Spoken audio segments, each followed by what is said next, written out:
Hello friends, welcome back in nurses अब YouTube channel. तो आज अपन नेक्स्ट जो पार्ट है यूपी सीएचओ का पेपर का, उसको अपन डिस्कस करेंगे इस वीडियो के अंदर। तो वीडियो को शुरू से अंत तक देखते रहना।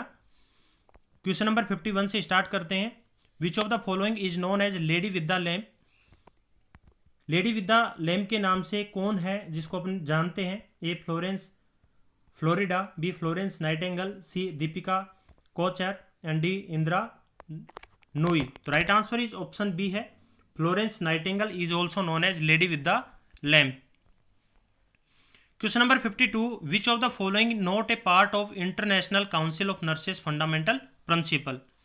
इनमें से कौन सा पार्ट है जो कि आईएनसी के फंडामेंटल प्रिंसिपल के अंदर नहीं आता है? To promote health, to prevent illness, to spread awareness, to restore health. Right answer is option C, to spread awareness. To spread awareness है वो इंटरनेशनल काउंसिल ऑफ नर्सेज के फंडामेंटल प्रिंसिपल के अंदर नहीं आता है। नेक्स्ट है question number 53, which of the following is not a part of the 5 right of the drug administration? जो 5 राइट है ड्रग एडमिनिस्ट्रेशन के, उनमें से कौन सा एक पार्ट है वो नहीं है? A right patient, B right dose, C है right pattern and D right drug. तो राइट पैटर्न है वो 5 आर के अंदर नहीं आता है। Right patient, right dose, right drug, right route और राइट पैटर्न है जो इसके पार्ट के अंदर नहीं आता है। नेक्स्ट है question number 54, Alexander Fleming discovered A penicillin, B x ray, C streptomycin and D telephone. Alexander Fleming है, उसने डिस्कवर्ड किया था पेनिसिलिन को। तो right answer is option A है। नेक्स्ट है question number 55, the hormone which changes the glucose into the glycogen is known as. Glucose को glycogen के अंदर कन्वर्ट करने वाला हार्मोन कौन सा है? A glycogen, B insulin, C thyroxine and D heparin. Right answer is option B, insulin है। Insulin hormone है वो रेस्पॉन्सिबल होता है ग्लूकोज को ग्लाइकोजन के अंदर कन्वर्ट करने के अंदर। नेक्स्ट है question number 56, blood without corpuscles and fibrinogen is called A lymph, B serum, C plasma and D platelet. Right answer is option B है, सीरम है। उसको बोलते हैं अपन बिना फाइब्रिनोजन जो क्लोटिंग फैक्टर है और कॉर्पल्स जो WBC RBC ये नहीं होती, उसको अपन बोलते हैं सीरम। नेक्स्ट है question number 57, which hormone is responsible for milk ejection after the birth of the baby? Baby के बर्थ के बाद में जो मिल्क इजेक्शन का जो काम करता है वो कौन सा हार्मोन होता है? A oxytocin, B progesterone, C prolactin and D estrogen. Right answer is option A, oxytocin. Oxytocin hormone is responsible for milk ejection after birth of the baby, baby के जन्म के बाद में। Question number 58, medical termination of pregnancy is considered safe up to how many week of the pregnancy? MTP है वो कब तक safe रहता है, कितने वीक तक जो प्रेगनेंसी है उसको अपन MTP करवा सकते हैं? तो ये उस टाइम पे आया था क्वेश्चन, अभी जो रिसेंटली है इसके अंदर कुछ चेंजेस हो गया है। अब अपन अप टू 24 वीक तक अपन MTP करवा सकते हैं। अभी जो नया गैजेट पास हुआ था उसके अकॉर्डिंग अगर एग्जाम के अंदर आता है तो 24 आप अगर करते हैं तो वो राइट होगा, क्योंकि 20 जो वीक था वो 2020 से पहले पहले था, और अभी जो नया जो रूल आया है वो एक्ट आया है उसके अंदर जो चेंजेस किया है वो अप टू 24 वीक तक कर दिया है। नेक्स्ट है question number 59, which of the following symptom would the nurse expect to find when assessing a client with Meniere's disease? Meniere's disease के अंदर अपन क्या जो नर्स है वो कौन सा सिम्टम है वो एक्सपेक्ट करेगी, वो फाइंड करेगी? A epistaxis, B facial pain, C photosis and D tinnitus. Right answer is option D, tinnitus. Next है question number 60, the newborn infant should be kept comfortable warm because of his temperature is low at birth, his temperature tends to fall soon after birth, he is prone to develop infection, d warmth increase the feeling of security. Right answer is option b, his temperature tends to fall soon after birth. Birth के बाद में 10% जो temperature है वो एक बार fall होता है, क्योंकि जब वो एनवायरनमेंट के अंदर 10% है वो बॉडी वेट है वो उसका डिक्रीज होता है, और जो टेम्परेचर है वो इंटरनल एनवायरनमेंट से और एक्सटर्नल एनवायरनमेंट में आता है तो उसका जो टेम्परेचर है वो भी फॉल होता है। फर्स्ट वीक के अंदर उसका जो बॉडी का वेट है वो भी 10% वो डिक्रीज होता है। नेक्स्ट है question number 61, how many days is the neonate period. Neonatal period है वो कितने डेज तक का होता है? A 28 days, B 24 days, C 45 days and D 60 days. Right answer is option A 28 days तक का जो बेबी होता है उसको अपन क्या नियोनेटल पीरियड बोलते हैं। नेक्स्ट है question number 62, which of the following is the normal pulse range in adult. Adult के अंदर नॉर्मल पल्स जो रेट होती है उसकी कितनी रेंज होती है? ए है 20 to 30 beat per minute, B है 30 to 50 beat per minute, C है 10 to 20 beat per minute and D 60 to 100 beat per minute. Pulse की बात करें तो अडल्ट के अंदर ऑप्शन डी है वो राइट आंसर हो जाएगा 60 to 100 बीट पर मिनट। और रेस्पिरेशन की बात करें तो 12 to 20 ब्रीथ पर मिनट।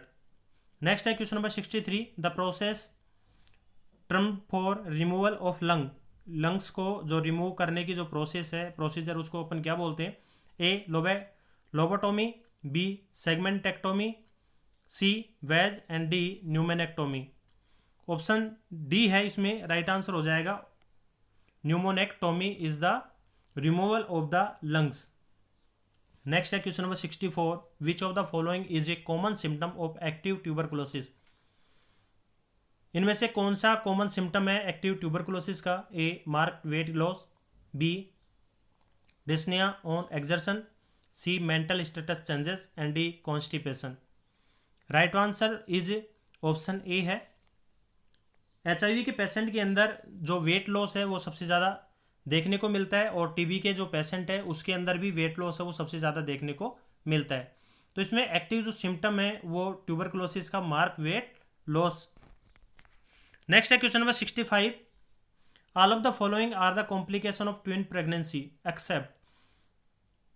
इनमें से कौन सा आल सभी कॉम्प्लिकेशन है किसके? ट्विन प्रेगनेंसी को एक को छोड़कर। A preterm delivery, B ovulation, C low birth weight and D placental abruption. Right answer is option B है ओवुलेशन है। ये ट्विन प्रेगनेंसी का कॉम्प्लिकेशन में नहीं आता है, बाकी प्रीटर्म डिलीवरी है, LBW बेबी है और प्लेसेंटल अब्रप्शन है ये किस में आते हैं? प्रीटर्म, ये ट्विन प्रेगनेंसी के कॉम्प्लिकेशन में आते हैं। नेक्स्ट है question number 66, which one of the following is the normal duration of puerperium. Puerperium का जो नॉर्मल ड्यूरेशन वो कितना होता है? A 2 week, B 4 week, C 6 week and D 8 week. तो राइट आंसर हो जाएगा इसमें 6 वीक, 1.5 महीने तक का जो पीरियड होता है वो परप्यूरियम पीरियड कहलाता है।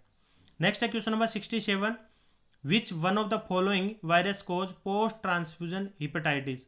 पोस्ट ट्रांसफ्यूजन हिपेटाइटिस वाला जो वायरस है वो कौन सा हेपेटाइटिस का कौन सा टाइप है? A hepatitis A, B hepatitis B, C hepatitis C and D hepatitis D. Right answer is option C hepatitis C. Next है question number 68, a junction between 2 और मोर बोन और कार्टिलेज। ए जंक्शन बिटवीन 2 और 2 से ज़्यादा bone और cartilage के बीच में जो जंक्शन बनता है उसको अपन क्या बोलते हैं? A synovial, B suture, C joint and D fontanelle. Right answer is option C joint. Next है question number 69, body temperature is regulated by. Body temperature को रेगुलेट कौन करता है? A medulla oblongata, B hypothalamus, C pituitary gland and D cerebrum. तो right answer is option B hypothalamus. Next है question number 70, AIIMS stand for. AIIMS की full form क्या है? All India institute of medical science, आप सभी को बताइए। Next है question number 71, international nurses day celebrated is on. International nurses day है वो कब सेलिब्रेट किया जाता है? ए 5 सितंबर, बी 7 अप्रैल, सी 1 दिसंबर एंड डी 12 मई। Right answer is option D 12 मई को इंटरनेशनल नर्सेज डे है वो सेलिब्रेट किया जाता है ऑल ओवर द वर्ल्ड के अंदर। नेक्स्ट है question number 72, hand washing is essential before doing any procedure. किसी भी प्रोसीजर को करने से पहले हैंड वॉशिंग क्यों जरूरी है? To avoid the dust contamination, to prevent self infection, to prevent cross infection and to observe economy of material. Right answer is option C, to prevent cross infection. Cross infection को रोकने के लिए किसी भी procedure को करने से पहले हैंड वॉशिंग है वो बहुत ही जरूरी है। नेक्स्ट है question number 73। For IM injection the nurse should insert the needle into the muscles at the angle of. IM injection का जो एंगल होता है वो मसल्स के अंदर और बॉडी उसके जो नीडल है उसके अंदर, दोनों के अंदर कितना एंगल बनता है? A 15 degree, B 30 degree, C 45 degree and D 90 degree. तो right answer is option D 90 degree. Next है question number 74। Koplik spots is the classical sign of. Koplik spot है वो क्लासिकल साइन किसका है? A mumps, B measles, C pertussis and D diphtheria. Right answer is option B है, measles का classical science क्या है? Koplik spot. तो अपन ने 3 पार्ट कंप्लीट कर लिए हैं। अगर आपको ये वीडियो अच्छा लगा हो तो वीडियो को लाइक करना, दोस्तों के साथ शेयर जरूर करना। चैनल पे नए हो तो चैनल को सब्सक्राइब कर लेना, जिससे कि आपको नेक्स्ट जो वीडियो है वो सबसे पहले उसका नोटिफिकेशन है वो मिल जाए। धन्यवाद।